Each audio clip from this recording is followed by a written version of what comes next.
You're listening to the AfterBuzz TV Network, now the largest new media platform on the web, and your #1 source for after-show entertainment. Very good, Dean Johnson.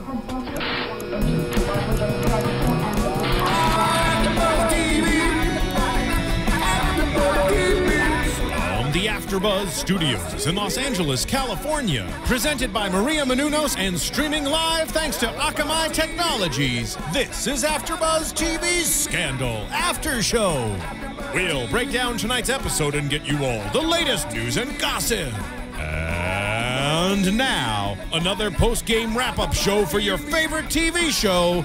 It's AfterBuzz TV Scandal After Show. Y'all are silly. What's up, guys? Welcome to the AfterBuzz TV Scandal After Show, live here every week in Hollywood. This is Season 3, Episode 16, The Fluffer, and as always, we are here in studio, ready to talk to you about your favorite show. I am Emile Ennis Jr. here with 3 other amazing gladiators, starting with... Hey, what's up, everybody? I'm Kennelia. Hey, everyone. I'm Sofia Stanley. And I'm Bamm Ericsen. And we're going to get right into this episode. But first, I want to hear what you guys thought of the episode. About 15 minutes in, I said it was a little boring. I thought it was really boring, but it picked up as the episode went on, so I recant my statement. But yeah, it picked up, but it still wasn't my favorite so far. It was good towards the end. It left us, there's only 2 episodes left. Right. So it kind of left us wondering what direction it's going to go in, and they only got 2 more shows to do it in. So it was cool. You know, it was cool towards the end. I agree with everything that both of you guys just said, and in particular, I feel like what they're doing is they're actually literally and figuratively pulling us into the darkness. I think that in Season 1 and Season 2, we thought we had seen darkness, and these new characters, specifically Jake and Maya, are taking it to a whole new level where I think it's going to either force the gladiators to step up or perish. Mm-hmm. Also boring, but it got better. But just mind you that although it's 18 episodes, it's been shortened. You know, you can't expect for all 22 episodes to just be mind-blowing, like, oh my God, awesome, amazing. Sometimes you have to give space for character development, certain storylines, so every show can't be just like OMG. Understood. No. The last 4 just set the bar really high. I agree. But either way, I enjoyed it. So let's talk about the presidential campaign. We started this episode with Abby replacing Olivia because Olivia was still caught up in her feelings. From last week's episode, we saw that her and Fitz had a bit of a falling out. And so in this episode, Abby goes in and she is Olivia's proxy, and she says that, you know, she's trying to talk to them. Nobody's listening to her. And Bamm made a comment because she walked in with the white coat. White coat and the white dress. Right, looking like Olivia. But and nobody was listening to her, and we see that clearly this campaign is struggling. So it was tough to see Abby in this situation, but the real juice happened when, well, it was 2 things. It was when Sally flipped the whole abortion thing and used it to her favor, but also we saw how Reston treated his wife during this whole thing. So let's talk about that because it went on. That happened. Both of those things happened later in the episode, but as far as the presidential campaign goes, it's funny how Olivia is the manager and she's supposed to be, you know, orchestrating the whole thing, but nobody is listening to Liv, not even Cyrus anymore. So what do you think? Because I know last week you were talking about how it's hard for her to separate, you know, the job and her personal feelings. We were talking about whether or not her barging in on Melly and Fitz was a good idea. But it's like in this episode, she truly is trying to do her job and still nobody's listening. But she kind of was for... If Abby would have never called her, if they would have listened to Abby, Olivia would have never showed up at the White House. Like, would she have never... How long was she going to let Abby be her proxy? Right. Was this just going to be how it is and she's going to phone her in whenever something happens? So, with all of that and nobody listening to her, I mean, it kind of comes natural.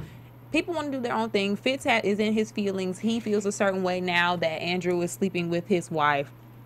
But take that aside, when you're not on the job, people either forget that you're there or they're really not going to listen to you. So my question is really, them not listening to her, was it really about them, you know, not going along with their ideas or in their feelings, or was it because she was feeling some type of way that she couldn't do her own job? No, I agree with that, and I think that is an excellent point. And I also think that if you think about it purely professionally, people at that level don't pay someone like Olivia Pope to interact with her proxy. Think about it. Let's be real. It's the President of the United States of America. When I hire Olivia Pope, I think I'm going to speak directly with Olivia Pope. And if I'm not going to listen, because that's in essence not what I'm paying for. So Olivia wasn't doing her job, number one. Number two, simply because she got them to do the interview hadn't, in essence, fixed the problem, right? And lastly, even though I have to be a girl for a second, or not a girl, but I guess a dork, I thought Abby looked great. I loved that she had a moment. However, I don't think she was the right person to send in, because she was meek Abby, not normal Abby, if that makes sense. There was a certain aspect of her posture that we're used to seeing from her character I didn't see. So with that said, I think Harrison would have been the better proxy, because I think it would have been a different energy. Like, he could have talked to them and actually really talked to them. She kind of was like, do-do-do, and the numbers, whatever, and then she said it for a minute. No, like, you need to be Olivia. Right. Be like, why are you not listening? Do you want to lose? Our numbers went up. We have to capitalize on this. Like, the ball's rolling. The next move is blah, blah, blah. Oh, you want to leave? Oh, so you want to lose. You want to lose again? Do we need to revisit Cytron? Okay. I didn't feel that. And there was a part of me, I wanted that for Abby. I wanted her to have a true Olivia moment. It came later, but... Sophia, I will disagree. I don't think Harrison would have been... As far as demeanor-wise, Harrison would have been the better person, but I feel Abby was the most qualified candidate to go into that position and do what potentially... that she didn't do. But I think no matter who it was, they would not have listened, because look at all the mess that's going on in the White House between Cyrus, Melly, the VP, there's so much going on. Hell, we could have went in there and they wouldn't listen to us. They would have listened to me. I'm joking. I completely forgot, though. What did you guys think about Janine Locke coming up out of the blue, talking about the president's baguette? Greedy. But I mean, obviously, Sally's doing her job, and I respect that, because at the end of the day, if you're going to be gangster enough to run against a sitting president and not resign as vice president, you need to come for everything. Like, you're going to play every single card you have. So the fact that she bought her out of her contract, basically, you know, her non-disclosure clause, because, you know, for those of you who don't know, most non-disclosure clauses, the way that they have weight to them is that there's usually a penalty that someone cannot pay out. So i.e., literally, if you break the contract, let's say you owe $15 million, let's just say, because most people can't afford $15 million. Unless someone else with a bigger pocketbook can say, okay, cool, I'm going to pay you out of that contract, because in essence, that's all it is. That's what Sally must have done, offered her, in essence, more money, so it negates the strength of the contract that they had with her. So I thought it was gangster. Sally bounced back from that murder real quick, though. I mean, you know, she went through this whole phase where we're like, oh, Sally has lost it. But now, no, she's sleeping good at night. Sally is out here like it never happened. Like, you would look at Sally and forget that she even had a husband. This whole time, I was like, I didn't even think, oh man, Sally murdered her husband. No. She was just regular old Sally. She's fine. But also, in the past couple episodes, we haven't really seen a lot of Sally, so it's easy to forget her in some ways. She's mentioned, but the last couple episodes, her characters, as far as camera time, has taken a back seat just a little bit. True. However, I think that the scenes that she did have were awesome, because again, Cyrus not listening, and I actually have an issue with Cyrus not listening, because I feel like they were all acting like little children. So regardless of whether or not Olivia sends a proxy, do you know how to win a campaign? Do y'all, not y'all, but do you know what I mean? Do any of them know how to win a campaign? So I don't care if it's through a proxy or not. Olivia's advice is always sound because it's Olivia Pope. So the fact that they all of a sudden start acting like children, like, ooh, mommy's not here, we're gonna all of a sudden forget like how to bathe ourselves and how to go to the restroom. Do you know what I mean? Yeah, but also it's out of character for Olivia to send somebody on her behalf. So I personally wouldn't take, okay, just put yourselves in a position for Olivia, who's very in control of what's going on, for you to send a proxy, and now her, like, even the way that Abby was conducting herself, it wasn't very Olivia Pope-like. So of course they're gonna be like, kick rocks. We don't want to hear what you have to say. True. However, the difference is to then go renegade. I feel like that was messy and that set them up for disaster. I.e., Cyrus then thinking like, oh, we're gonna release this abortion scandal and not think that Sally's like hip to it. Like I think that not only are they underestimating Sally, they're underestimating Leo. Because didn't they try to bring Leo in when they thought they couldn't get Olivia Pope? Right. So he's really good. And the fact that she's now able to use that, that's basically why they had to band together. Think about it. If not for that move, they would have had to have banded together, in essence, with Sally to basically get rid of Reston. I think, I'm going to talk out of the other side of my mouth, that was a good thing that it happened to get rid of Reston. However, do you know what I mean? Yeah. Like, they still would have been smooth sailing. Speaking of smooth sailing, I know I'm not the only one who saw there was a little love gun between Abby and Leo. Yes, definitely. I caught that from the first moment. I said, David, you better watch it. Oh, I didn't catch it from the first moment. You're quick. I caught it only for that look after they had been talking. I don't know about Abby feeling Leo, but Leo's definitely feeling Abby. She gave him the eye a couple of times. She did. She gave him the eye about twice because he challenged her and she challenged him. And you know Abby, the original Abby, she likes that biting at each other. She likes that. Now her and David just in love, and I don't know. Some people are too comfortable when they, and they get in that groove, or, I don't know. Abby getting that old thing back. I don't know. I hope not. Speaking of relationships, Reston and his wife, he is a cold piece. He is. Because, I mean, dear God, I wasn't expecting, I don't know what I was expecting from his wife finding out that he actually knew that was her lover. She had the case file in front of her, and I thought that it was going to be a different interaction, but he did not back down. He basically said, bitch, you still have to listen to everything I say because nobody's going to believe you. But if you think about it, if you think about the backstory of all what happened and how she went to jail, I mean, you think about it, he's this close to potentially being the president of the United States. His wife's in jail. And technically, he won last time. And technically, right. And he knows he won. And he knows he won. And as you see, Sally completely flipped the other side when she had the opportunity to potentially be the president. So all I'm trying to say is that when opportunity comes in this show, he'll take people down. I think clearly that's what he doesn't give a care.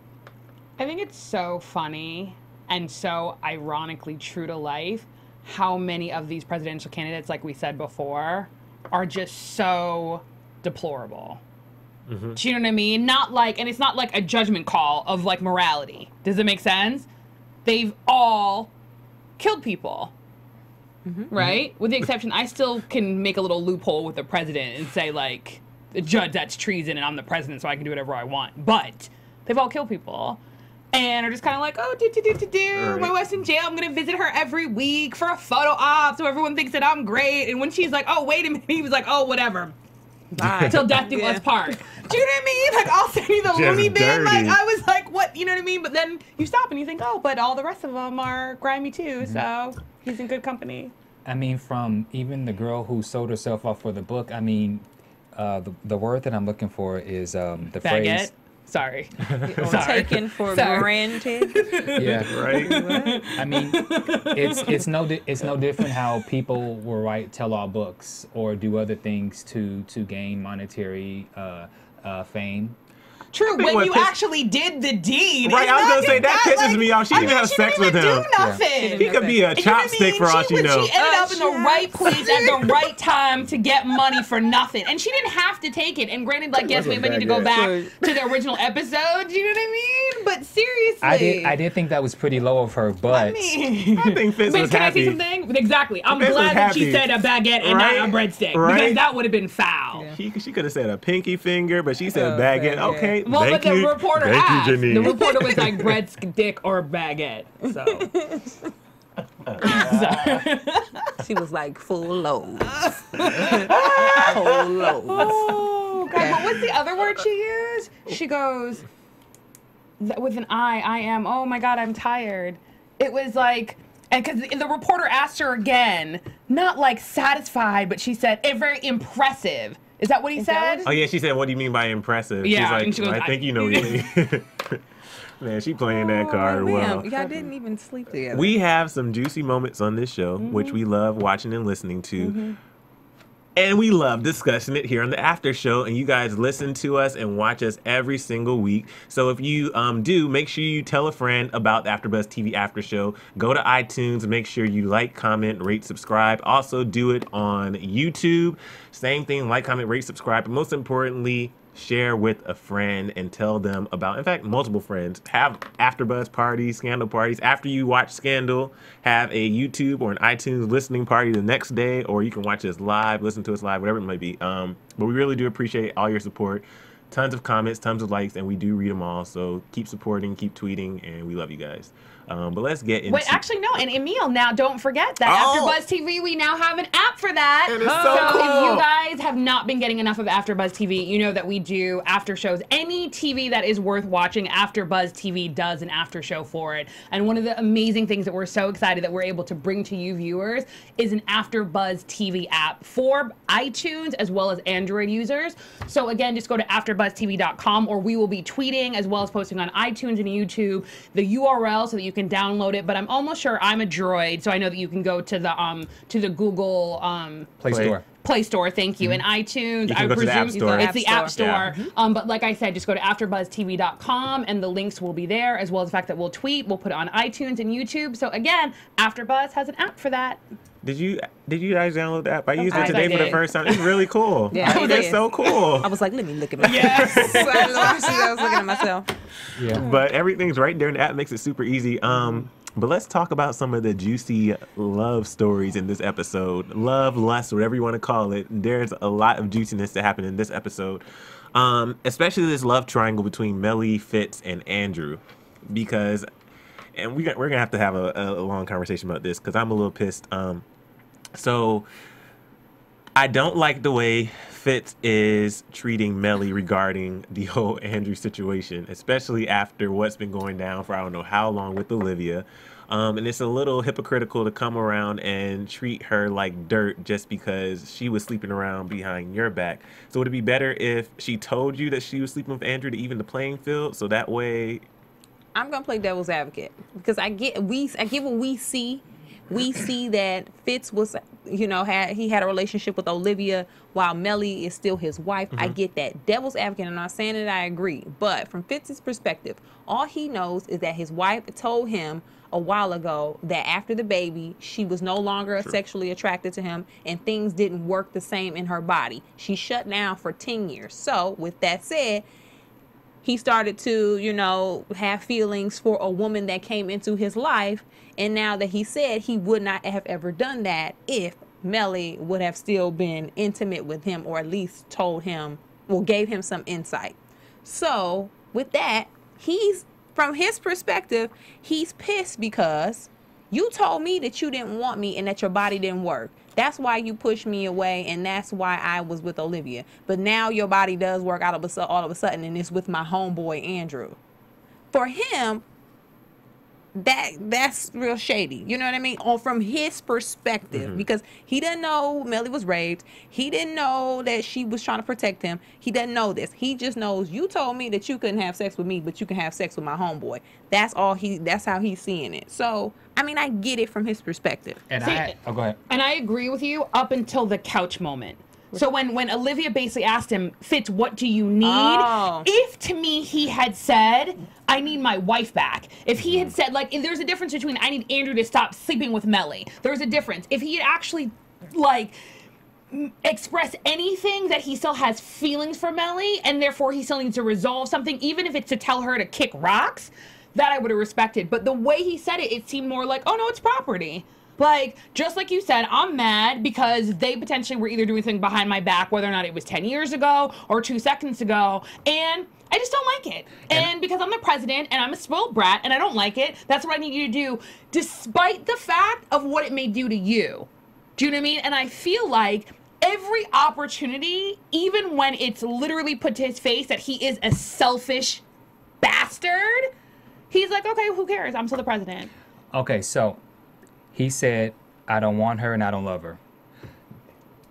When he said that, if he doesn't love her or if he doesn't want her, then why is he making a big deal out of it? So I see the perspective where you're going from, but it is what it is. As men, we're territorial, and we can have 3 side chicks. We can have one in Vegas, we can have one in Chi-Town, and we can have one in Miami. We can have them in a house, wife, bills, the whole shebang. But a side chick's a side chick, and our wife is our wife. It doesn't matter if we have 3 girls across the country. My wife is my wife, and if you step out with someone else, although I have 3 other side chicks, it's different. That's what we think. That's our perspective. It is what it is. And I'm not agreeing or disagreeing with that, but for me, one of my favorite moments is when Melly did such an amazing job at the conversation with the female veterans. Like, in that moment, she was so embodying what it is to be a first lady. Like, and that's what Melly does. Like, Melly in front of the camera. She knows how to put on. Do you know what I mean? But beyond, because I think on some level she's not actually putting on. And that's, to me, what I'm seeing in Melly's character. Again, everyone has always said Melly's cold, she's power hungry.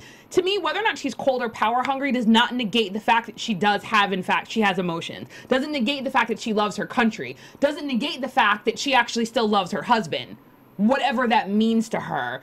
So she was feeling good, and she was going to the one person who was going to affirm the fact that she is not ornamental.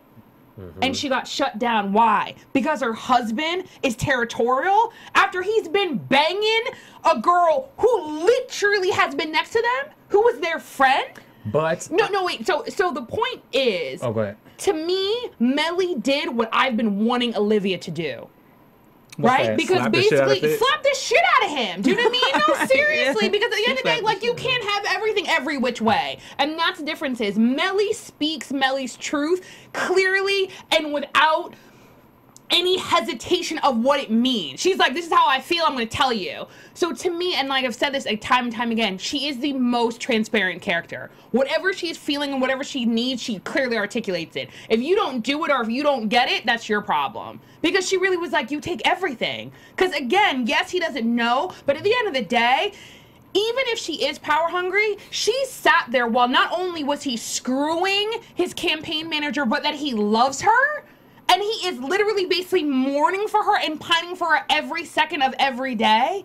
And all I do is sleep with one of our friends after you are in love with this woman. And you don't even have a conversation with me. Because that first conversation, you need to have another conversation. If it's so territorial, then go talk to your wife. Go talk to your wife and tell your wife to stop sleeping with him. Because again, it's this male chauvinistic, male crap. Instead of talk to your wife. But does he need to have a conversation with her, given the fact that at one point she brought Olivia in to sleep with him? But because when you, it's one thing for your man to be stepping out, but when you know about it and that conversation isn't had, that was your chance to have the conversation. She knew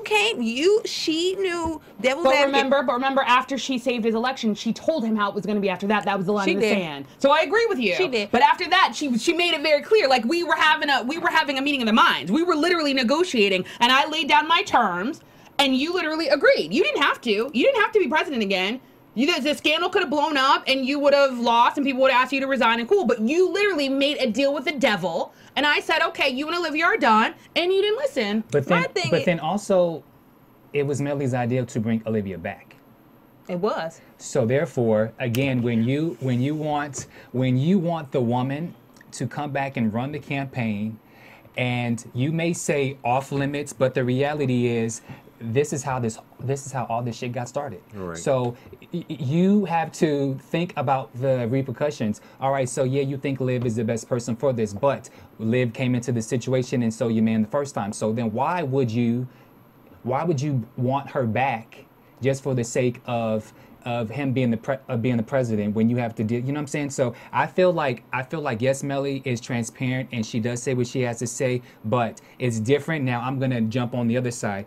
Yeah, he's chauvinistic and yes, he wants things done a certain way, but she allows it to happen. So as long as she allows it to happen, then why would he not get what's the term about the free milk? Why when Why milk the cow? Why buy the cow when you can get the milk for free? So if he's had the opportunity to do this all this time, why would he all of a sudden grow up and change and get balls? No, I agree. I have a question though. Yeah. My question, when Melly said you take everything from me. Yeah. Looking back and point some stuff out, because I'm just gonna go through it. What did Fitz take from Melly? Because when we first saw Melly, the flashback, Melly was this independent, this smart lady. We saw then what happened with her and Jerry. Fitz with Jerry. Fitz didn't know about that. So he didn't take Melly's pride. Like, he didn't take her womanhood. He didn't take anything from her in that moment.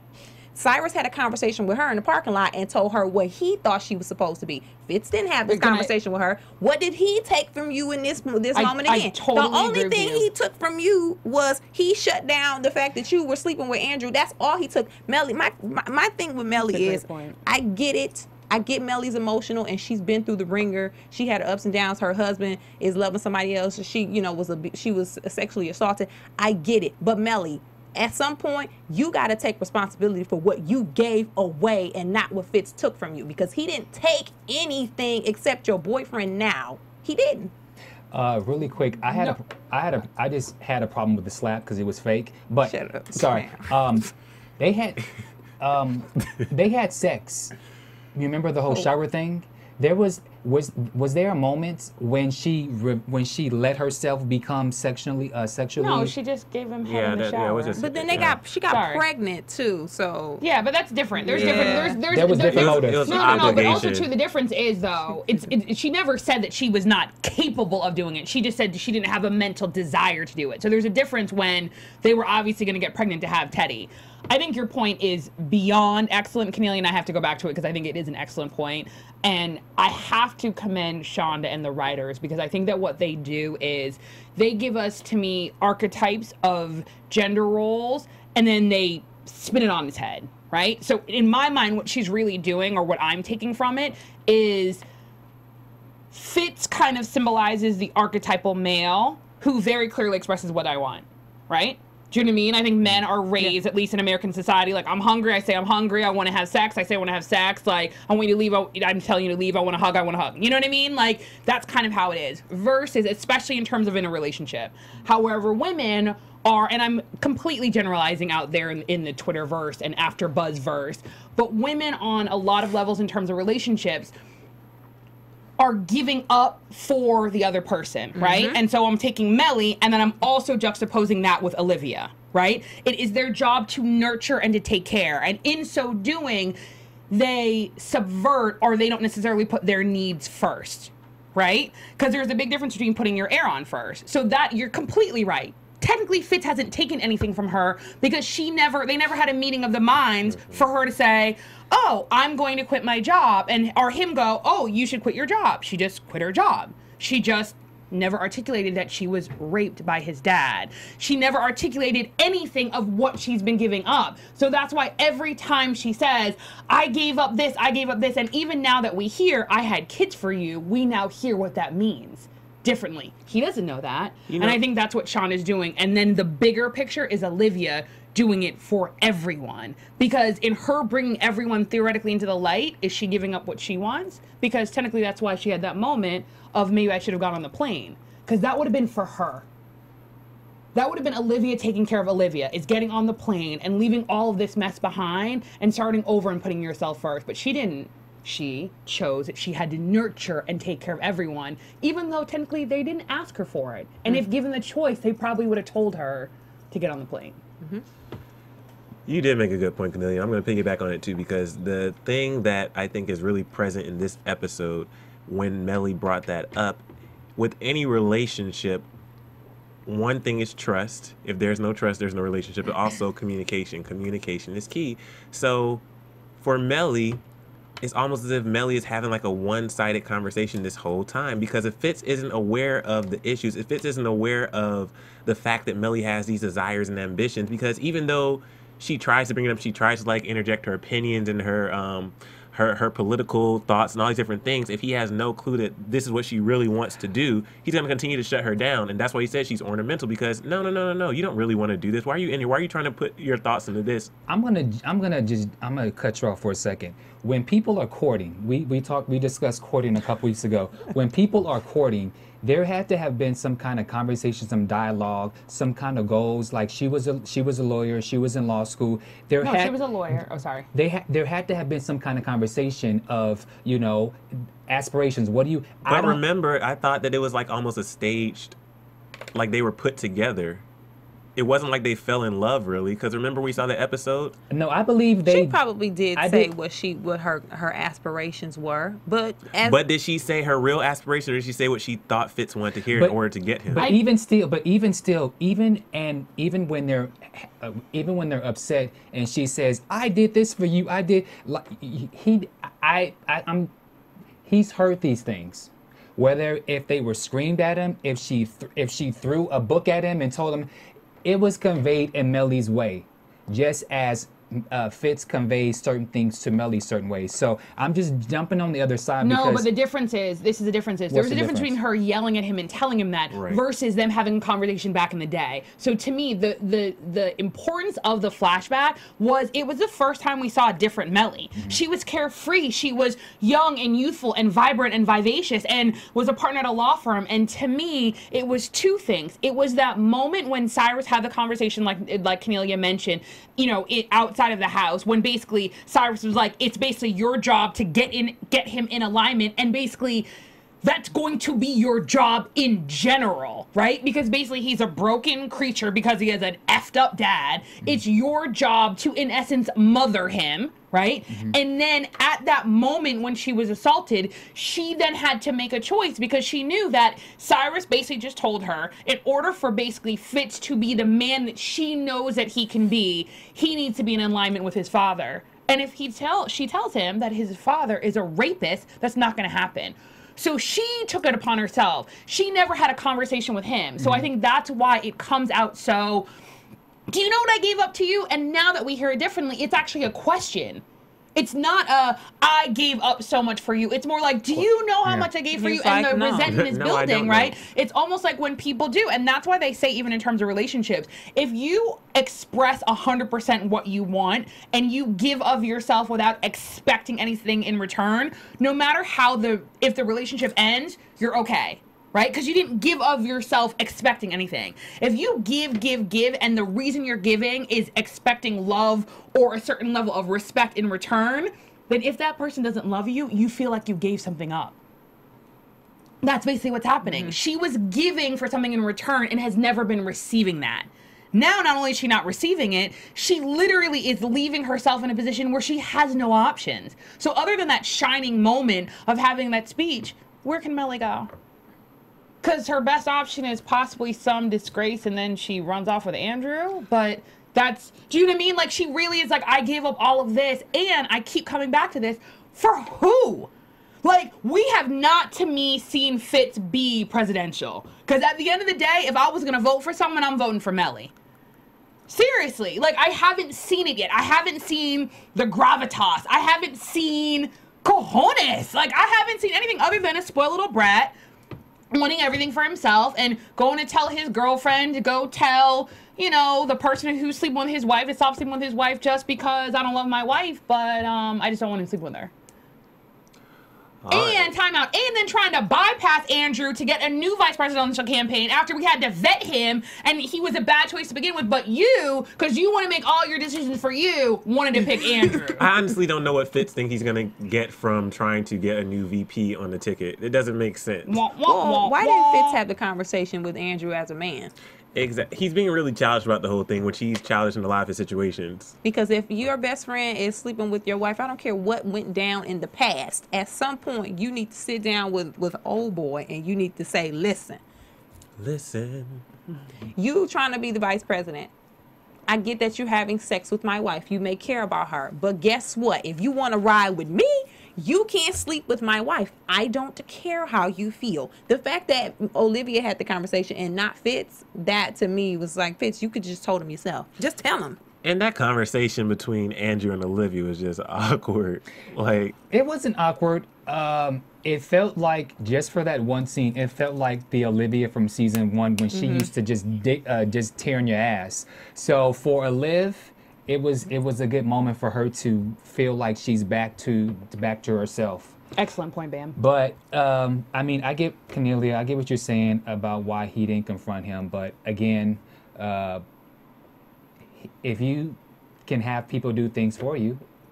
But it doesn't have the same weight, because again, No, it going doesn't back at to all. proxies, because again, we're going back to proxies. You're using Olivia as your proxy. It has less weight. Yeah. Right? Proxy. You are the president of the United States of America, just like Kennelia said. You don't talk to the dude and be like, yo, this isn't going to happen. You That's don't your- tell and him that's like the your wrath friend. of the world will come down on you. Olivia has to. So again, It if was I was going to vote bitch-made. for anyone, I'd vote for Olivia and not Fitz. But Yeah. I'm definitely not voting for Fitz. Yeah, it was definitely bitch made, but you know, what can you do? So who cares? See, and can I say something? And I have to go there. The reason that I think it's not that word is because, again, and I have to be the That word. sexist gender one, because it has a gender connotation to it. No, he's being a spoiled man, not a spoiled woman. Do you know what I'm trying to say? Like, the connotation of bitch has a negative perspective on women, okay, as yeah. if women are weak. And ironically, women on this episode are actually being stronger than the men, with the exception of Jake. So to me, how he acted was he acted just like your earlier example. He acted like a man, is what you were telling me before, right? Right? So him being territorial was acting like a man, not like a bitch. So let's just make that clear. No, he was bitch made in not being able to go speak to Right, him. but again, and say, right, because he's like, oh, because of territory, right? I'm going to tell this other person because I know I'm actually wrong because it's for territory, not for love. Right? That's what men do because it's for territory. That's my point. My point is that it's actually not a female characteristic. Just piggybacking off of your conversation, it's more of a male characteristic to not literally go face to face and be like, this is what you should or should not do. Because technically the women on the show are clearly articulating what should and should not be done. Let us know what you think about that online, guys. But what do you guys think about Fitz and Olivia? This back and forth that we have between Fitz and Olivia seems like every week now. Are you tired of Olitz, or I think Olivia needs to be single, or she just needs to Kick keep it with kicking it with the Jake. But we'll get to that. I like that Fitz told her, "I didn't happen to you." Yes. It was time that he said this to her, and when he said it, she agreed. She said, "I know, yes." He said, "This didn't happen to you. I get it," because in some cases, sometimes Olivia and Melly have that same thing going on where you took this from me, or you came into my life, or you when you got to take responsibility for your part in the situation. So I'm happy he said something decent in the conversation. I like But go ahead, Bamm. Kennelia, it seems like the conversations that Olivia and Fitz are having as of lately, they're not this big dramatic, with the music. It's true, honest dialogue that they're having in regards to the relationship and recognizing why it can't be what it is, but there's a question mark. And so I like the conversation. It's no yelling. They're able to convey each other their points and get their points across. And for me, it works. See, and I agree with you. However, I feel like there is a level of non-yelling that is actually more biting than yelling. So to me, when she kept asking him, like, what do you need? Am I your nanny? Am I your mom? And then she basically keeps proceeding and she's like, am I your fluffer? Like, what do you need? Do you need me to get you hot so that you can concentrate? Oh, I forgot about that. That to me was still her trying to deflect. It felt very similar to the episode with the Rose Garden where she made the Sally Hemings comment. It's that she was trying to deflect, just like you're saying, she was trying to make it that something happened to her versus she was an active participant. However, I still feel like Fitz doesn't recognize sometimes what she's going through. So just, less than 24 hours before, in the midst of an argument with Melly, he basically is like, I'm talking to my wife. Like, do you know what I mean? Like, that, given the dynamic of the relationship, stings. And so when she basically sent a proxy, the fact that there wasn't a certain aspect of him that says, are you okay? Like, he was like, oh, you were really rude to a senator and blah, blah, blah. It's me, what I need. And to a certain extent, going back episodes when she was like, you need to earn me, there's a certain aspect of him to me that he doesn't have her back. She has his back, ride or die. It doesn't matter if she's having a bad day. It doesn't matter if her feelings are hurt. She is going to, like Cyrus said, work through the pain. to me, he does not do the same. And I am not a fan of people who are not equally matched. If you are a king, you need a queen. Does that make sense? You can't have a queen with a pawn. But at one point, didn't he try to do that? Because he gave her the 1 minute.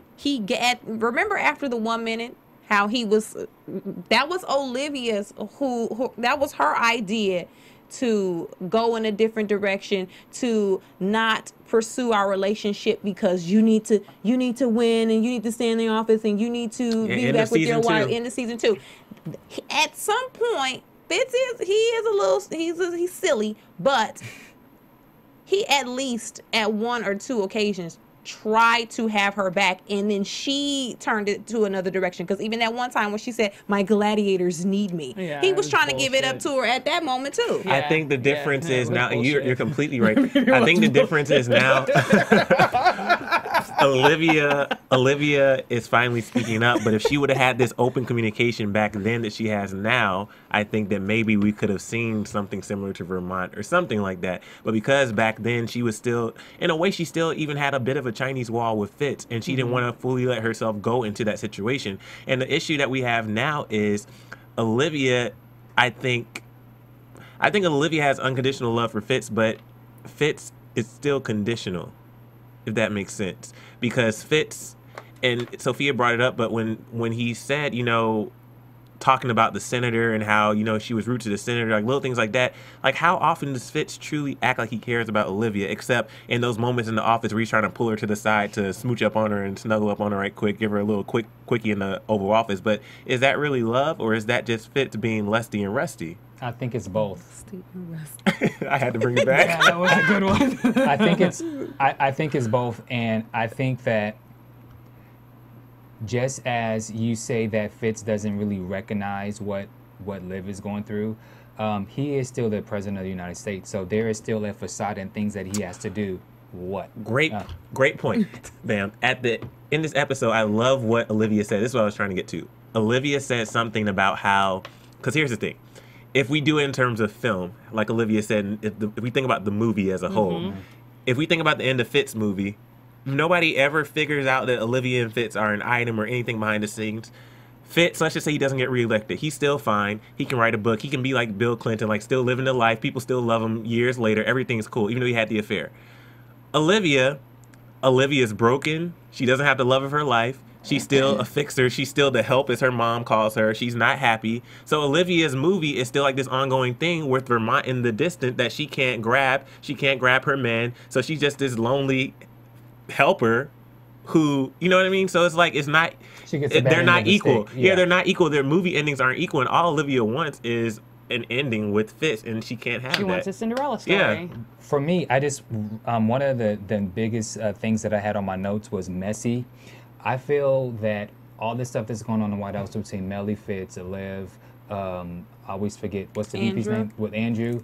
All of these things that are happening in front of people's eyes, I feel like it's getting messy within the White House. Melly slapped her husband in front of people. That is something that you should never do in front of people. But can I say something? I 100% agree with you. However, this is going to sound silly. That actually would cause less chatter than the other way around. Like, that's real. Like, her husband cheated on her. Everybody knows that. And she's just like, do. There's a reality to that. Where actually it's the not knowing. It's the fact that they're so facade. That's going to make me be like, they pretend. The hitting makes you be like, oh crap, she kind of means business. I actually if I was in that, I'm not saying nothing. Right. Like, no, but seriously, like, that actually would scare me more than anything if I was quote unquote in the inner circle or an intern or something like that, different than me talking about the fact that they're so cold with one another. So I totally agree with you, but that's so out of the ordinary. Like, think about it. Like, if Hillary had hit Bill, like, I'm not saying nothing. You know she socked him. But kicked him in the balls. But not only that, but look how Melly and what's his name? Andrew. Yeah. Look how close they are in each other's faces as they're in the hallways in the vestibule. But again, they're funny. No, but the funny thing is, what's the saying? The best thing to do is to do it in plain sight. In plain sight, you're really not thinking, and I have to go there. Again, again, a presidential candidate had a baby out of wedlock with someone who was part of the campaign and had one of his friends pretend that his friend had had an affair. So they all carried on. So think about it. I have my best friend in real life. Okay, John Kerry, yeah. Do you know what I'm trying to say? In real life, he had his best friend pretend like his best friend was really the adulterer. Does it make sense? And pretend like that was his baby, and he thought he was going to run for president of the United States of America? Do you know what I mean? And so I just say that to say that I'm not negating the fact that it's messy. It goes back to my earlier point that there is a reality to the show. And again, you've mentioned, and we go back and forth of whether or not it really is a soap opera.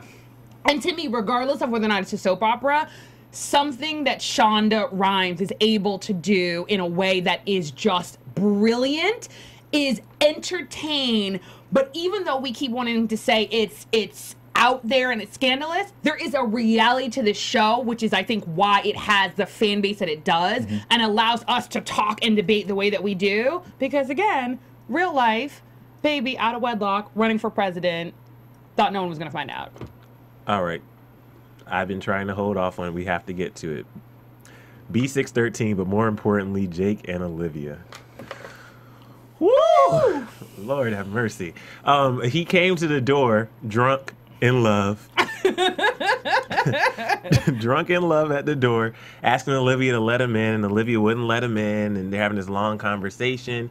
And it was kind of sad. He said, you know, I asked you to save me. Ooh. And you said no. Yeah, and he walked on to the elevator. Which basically means, was he not worth pulling into the light? Because technically, your dad told you to pull everyone into the light. And technically, no, I'll let you finish, sorry. I'll write a note. No, and basically, just think about it. You wanted to bring B613 down. Jake offered it to you. He basically said, save me. He was command. If you had brought him into the light, you wouldn't have had to now done the back channeling, right? You could have taken them down together, had that good wood, and still been happy. Well said, Emile. Well said. I totally agree. I didn't think about it that way, though. Yeah. If we're thinking about it seriously, Jake offered, help me get into the light. Yeah.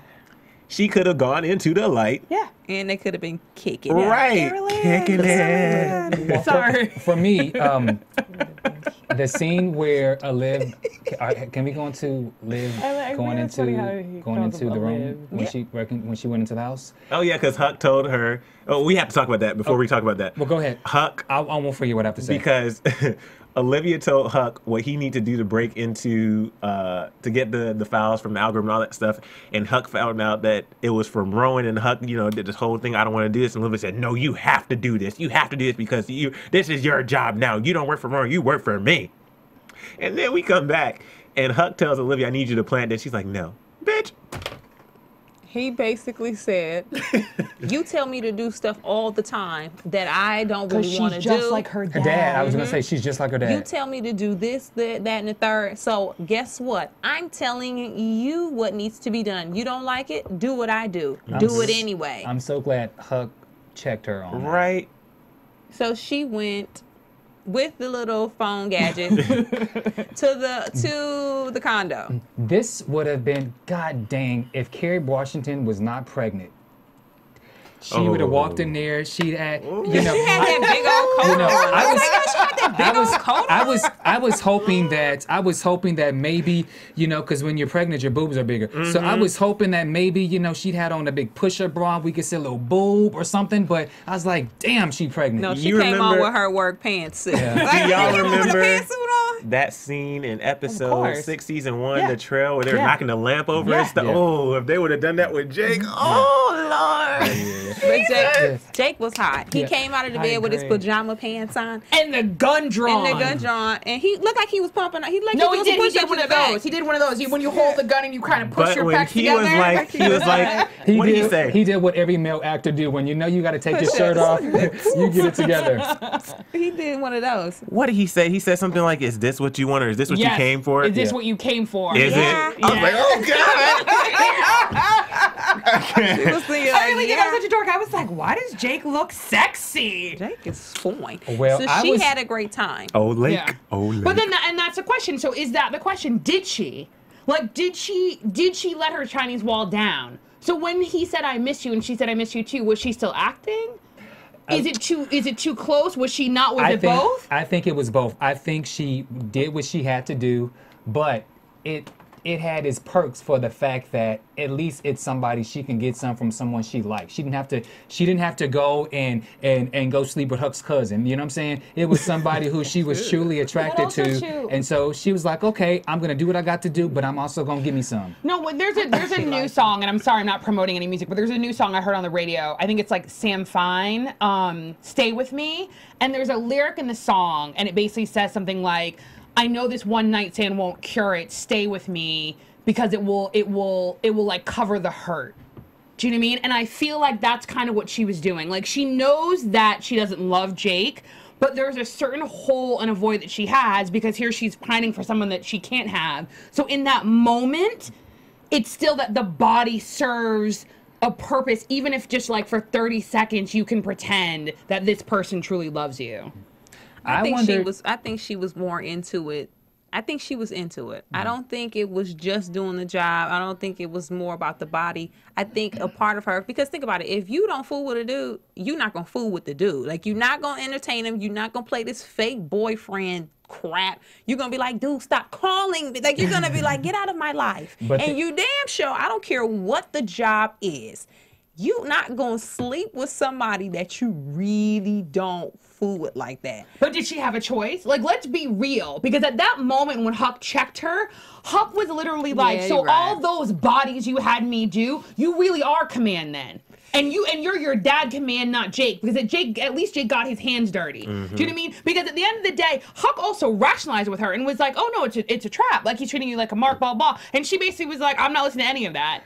And this is my problem with Liv. She needs to start listening. She really does, because again, she somehow thinks that she has all the answers, but sometimes your gut's wrong. Yeah. And also a couple of things from just visually. I wonder if they were standing doing the sex scene. That. Explain to people why. So because she's pregnant, and I've had some friends who've been on the set, and she's pregnant, as you guys can see. So all of the rustling and tussling, it's not good for her because she's pregnant. So I wonder if they were standing and they just turned the camera the opposite way, and then they just did a bunch of face movement to make it seem. But did you? So that's one thing. Did you notice when Liv came back to OPA, the look on her face, the no makeup? There was a look of almost somewhat like ashamed. Did you catch that? Yeah. Did you? I caught that. I caught that. Maybe I was distracted about my feelings. personal feelings. The way she put it down, because she knows that they all know what she had to do. Yeah. Oh yeah, when Harrison was like, oh. Yeah. But I do think that Liv, I think she messed up, and we were talking about this while watching this. You know, when you finish having sex, no one goes to sleep initially. You know, you lay down, you cuddle. Wait a minute. Listen. All I'm saying. It depends on who you're talking about, because some people, when they finish having sex, I get that, but what I'm saying is that this man is the head of beast. You know, like he's tired though. He works all the time. No, but someone like him sleeps with one eye open. You see, as soon as he heard the door open, that his eyes popped open and he went to. But he didn't. But the irony is, your point is valid, but it's actually not in this case in point. He didn't catch her. That's the irony. They actually got the information and they shut it down. Like, they shut down B613. He didn't hear her. He was knocked out. He didn't look knocked out to me. Do you know what I mean? But the difference is he would have stopped her there, because given the severity of the situation, so when they were running the code, I actually thought in my mind, I don't know code writing, but normally in any type of algorithm, you almost put a failsafe so that if somehow someone accesses it not from your portal, it sends off an alarm, right? So when they're doing all of this, I'm thinking, oh crap, like they're being watched, like they're about to come for them. The fact that didn't happen and they were actually able to shut it down, that's why he came in so gangster like this. You know what bothered me though in that scene where she was doing the whole trying to get it on the phone, all that stuff. Like, if you're gonna do that, and I don't know if it's just me, but actually I'm gonna word this. Yeah. Okay. Wait, I'm not going there. Okay, but like after they got through having sex, I know they're all snuggled up and stuff, and I don't know what their relationship is like, but there comes a point where you're cuddling with somebody. If you don't want to cuddle anymore, you don't have to do that long, slow pull away. Just roll over. Okay, I'm done. I'm done. Do that. She could have just rolled over. All right, I'm done cuddling. Like, lay down for a little bit. Okay, I see my device down there. Oh, my arm just fell on the floor. Oh, I'm still asleep though. Let me grab it right quick. All right, here we go. Done, and bam. Now let me tell you, listen, it's even more simple than that. It's about a couple million chicks, crazy girlfriends, baby mamas who done waited till their boyfriend went to sleep, snuck and took the cell phone in the bathroom and cracked the passcode and went and see who he was texting. So it wasn't that difficult. She could have easily got the information. Women do it every time. They'd be like, is he asleep? Oh, you run to the bathroom with the phone. Like, let me see what these dudes what he talking to. It was very simple. It was very just, I guess simple. it bothered me because she's doing this whole thing, they're cuddling, and she's like, she must not have had a crappy ex-boyfriend or something. Like some staring at him. She was kicking it with who had just girlfriend. staring. I was just like, get to the point. But the last thing you have to talk about, though, is the B613 and Mama Pope. Because with this whole B613, and this is the thing that I think is truly evident in this episode, despite all the bad things that Jake has to do as command, B613 is truly here to protect the public. Like, it's here to protect us. I'm saying as if it actually exists, but it's here to protect us. If it, you know what I'm saying? Yeah. So here they are watching Mama Pope have this bomb open up, and Olivia, you know, thinking she's doing the right thing, is in the process of shutting down B613 with Huck and her associates. Quinn and Charlie are in there, you know, trying to go in, or at least Quinn is, and they're all watching this go down, and Olivia thinks she's doing the right thing. Oh yeah, shut it down. And all of a sudden she's celebrating because she shut it down, and now they've lost the feed. Quinn's, I don't want to call her a dumbass, but she goes barging into the room to try to be the hero, and it's just a hot mess. Like, everybody is going out of character, just doing things they shouldn't be doing. But technically, I think, though, if you think about it, right before Olivia gave the word, she looked at David. There's a certain semblance of guilt that she has over James. True. Think about it. Because there was a part of her that didn't immediately say yes. So she didn't say yes from her gut. She looked to David, and David said, like, do it. And then she did it. So I'm not taking accountability away from her, but I think that there's too much that she's done. Like, she's been too dirty that there's too much tied into her decision to take down B613. You know what sucks, though? And this is going back a couple of minutes ago when you talked about how, or maybe it's you, Kennelia, one of you talked about how Jake asked her to save him, bringing him to the light. So when he was at the door and he said, you know, I asked you to save me, you said no. Why in that moment, since she's already trying to take B613 out, say, listen, boo, this is what I'm trying to do now. You can still come to the light. I can still save you. Just help me take down. Why didn't, in that moment, did she take the opportunity to bring Jake into the loop, save him, and also take down B613? Because, I mean, for me, we don't know sometimes whether to trust Jake, to think he's creepy, or to think he's this amazing guy. So, I mean, she kind of just had to ride. I would have just wrote it out. I would have done the same thing. I'm starting to think Jake is amazing. I've seen creepy. Charlie is creepy. Oh, Charlie's definitely creepy. Also, yeah, not only is Charlie creepy, I kind of need Quinn to just kind of, you know, take care of the situation. Bang, bang. No, seriously. but really, seriously, she needs to just take care of the situation. Quinn feels, I'm going to use it, this is a crazy analogy, but Quinn gives me the impression like she's in an abusive relationship and she cannot get out. A little bit, yeah. Just the way he was the way he was questioning her about the ex-boyfriends. And then when she asked him, well, how many, you know, exes have you had? He said only you. There's just special.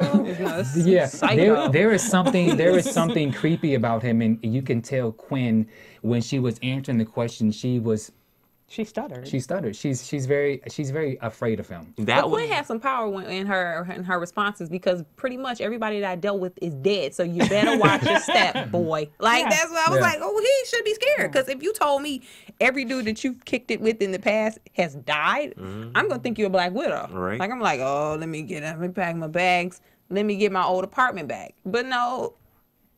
What's his name? Charlie is a creep. Yeah. No, totally. And didn't you guys, this is going to sound weird, but before Huck actually went to Olivia and basically told her she had to go in with his cell phone, I actually thought that Huck was going to try to contact Quinn. Because when they said they had to go inside, I thought that was going to happen. So it was. And I thought Quinn was going to call Olivia when that whole last.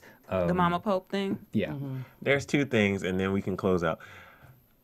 I'm sorry, but I was cracking up when Olivia asked Rowan, she was like, just say that you won't hurt the president. And he was like, what do you say? I won't harm a... I won't touch a hair on his head. Yeah, I won't touch a hair on his head. And I said to Kennelia, okay, so you're going to shoot him from a distance. Right. my problem with Papa Pope is he's wearing me out. Every time he speaks, I feel like I'm in church every time he speaks. It's always like this long, drawn-out sermon, and I have a prediction, but...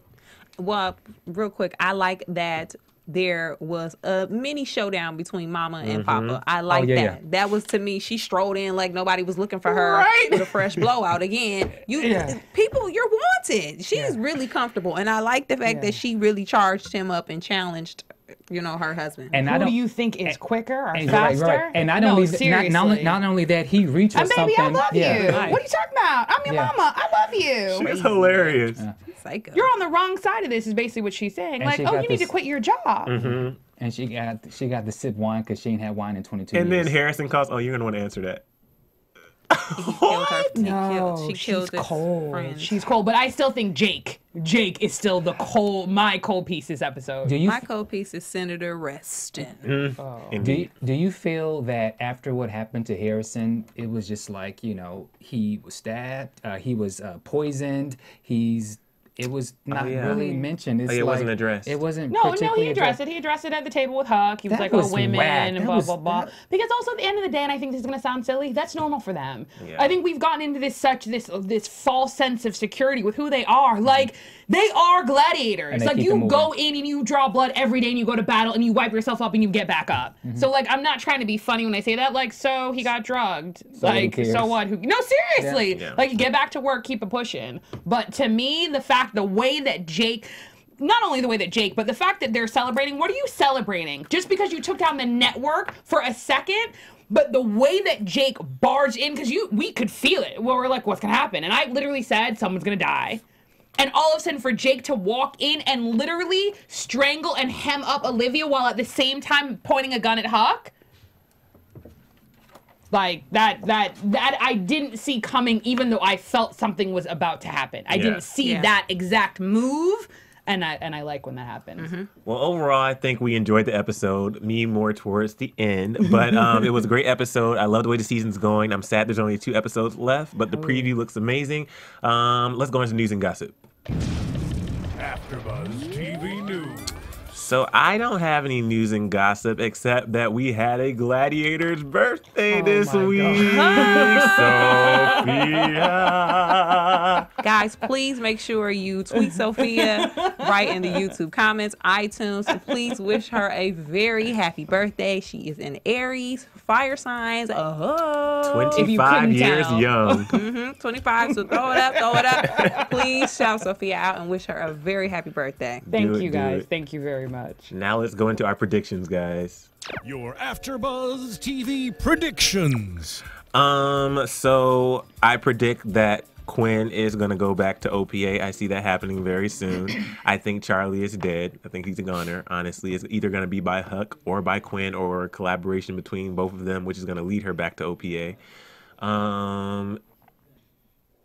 And then, as always, I just want to see really what's going to happen with this bomb thing. Because part of me, when I saw the preview, I'm like, it looks like it's about to get exciting, but at the same time, I don't want it to feel like Happy Birthday, Mr. President again. Does that make sense? Like, it just felt like a flashback in a way. So I get it, but I just need to see how they play it to make sure it's not, I don't know. So we'll see. I don't really predict anything, but I do want Fitz to lose. I want him to lose. He needs to, And I want him. I always keep saying this. I don't feel like you can have, or you have to have the president in the office to keep the show going. I don't feel that way. Excellent point. So I think that he should lose, because then that's going to send him on a tizzy. He's going to be a totally different person, grouchy or whatever may come. They'll get to live his life, and then Melly will start to see her go in a different direction, whether she's going to stick by his side or do the political thing. But I want him to lose. I don't want him to win. I'm almost speechless. That would be amazing. Right? Wow, that would be amazing. Oh, my prediction would be either that Olivia will actually have to make a choice between her mom and her dad of actually who to save, and or she will literally have to make a decision between her mom, dad, and Fitz, because that's where it seems like the new Trinity is, and she will literally have to make the decision. There has to be a purpose in why Abby was a proxy. So I believe that Leo, David, and Abby, something's gonna go wrong with that. Because obviously there's something with Leo and Abby. Cyrus has been kind of quiet lately, and so I'm wondering if can you just bring it down just a little bit? There's something going on with Cyrus, and he's quiet. So I feel like something's gonna emerge within these next two episodes. I definitely think something's gonna happen with Quinn and Charlie, but my want is not a prediction. I want Papa Pope dead. Oh. I want him dead because, you know, between Olivia and Pope, there can only be one. Kerry Washington's the star of the show. Right. And I think he needs to die. He's gonna probably get nominated. He's probably gonna win the guest Emmy. I think he needs to die. Okay. I think he needs to die. I loved everybody's predictions tonight. And where can we find you guys on Twitter, Instagram, Facebook, all that good stuff? You can find me on social media at Bamm Ericsen. You can find me on Twitter at Sofia Stanley. At Kennelia, Twitter, Instagram, and Facebook. And at Emile Ennis Jr. on everything except YouTube. On YouTube, it's Chasing LA. Guys, it was great as always. Make sure you come back next week. 2 episodes left, and then we are done for the season. What are we going to do? What are we going to do? But we'll see you guys next week, same time, same place. And make sure you go to iTunes and YouTube. From executive producers Maria Menounos, Kevin Undergaro, Phil Svitek, and the entire AfterBuzz TV staff, we would like to thank you for listening to the AfterBuzz TV network. To watch or listen to other after shows and post comments or questions, be sure to visit AfterBuzzTV.com. I'm Sir Richard Wentworth, and this has been a presentation of AfterBuzz TV. Buzz you later. The views expressed herein are those of the hosts only and do not necessarily reflect the views of AfterBuzz TV or its owners or principals. Thank you for watching AfterBuzz TV on YouTube. For more of your favorite after shows and interviews, subscribe to our channel here, and be sure to share your opinion on the episode in the comment section below here. We'd love to see what you guys are buzzing about. Thanks again. Buzz you later.